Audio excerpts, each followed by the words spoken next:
नए साल के आगमन के साथ लोगों की कई उम्मीदें भी इससे जुड़ी हुई हैं। इसी बीच भारत ने इस साल को रक्षा सुधारों का वर्ष घोषित किया और कहा कि इसका मेन मोटिव तीनों सेनाओं के बीच तालमेल को मजबूत करने और सेना को तकनीकी रूप से उन्नत युद्ध के लिए तैयार बल में बदलने के लिए एकीकृत थिएटर कमांड को शुरू करना होगा। दरअसल रक्षा मंत्रालय द्वारा प्लान्ड रिफॉर्म्स का व्यापक उद्देश्य रक्षा अधिग्रहण प्रक्रियाओं को आसान और समय के प्रति संवेदनशील बनाना, की स्टेक होल्डर्स के बीच गहन सहयोग सुनिश्चित करना, इनएफिशिएंसीज को खत्म करना और संसाधनों के उपयोग को कस्टमाइज्ड करना होगा। भारत को मजबूत करने की दिशा में होगा काम।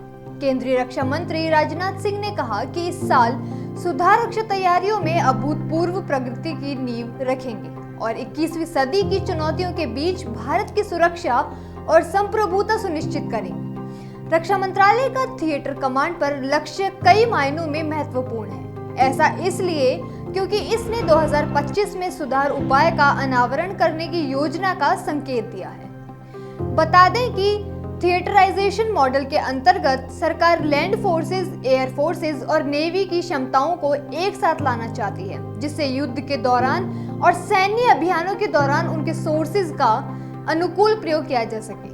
थिएटराइजेशन योजना के तहत सभी थिएटर कमांड में सेना, नौसेना और वायुसेना की सभी इकाइयां होंगी। साथ ही वे सभी एक भौगोलिक क्षेत्र में सुरक्षा चुनौतियों को देखते हुए एक इकाई के रूप में काम करेंगे।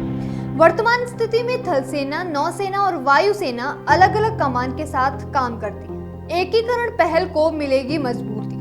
राजनाथ सिंह की अध्यक्षता में हुई बैठक में कहा गया कि सुधारों का उद्देश्य संयुक्तता और एकीकरण पहल को और मजबूत करना और एकीकृत थिएटर कमांड की स्थापना को सुगम बनाना होना चाहिए। इसी के साथ इस बात पर भी सहमति हुई कि भविष्य के युद्धों को जीतने के लिए आवश्यक संबंध, रणनीति, तकनीक और प्रक्रियाएं भी विकसित की जानी चाहिए। इस बैठक में अंतर सेवा सहयोग और प्रशिक्षण के माध्यम से परिचालन आवश्यकताओं और संयुक्त परिचालन क्षमताओं की साझा समझ विकसित करने का भी आह्वान किया गया।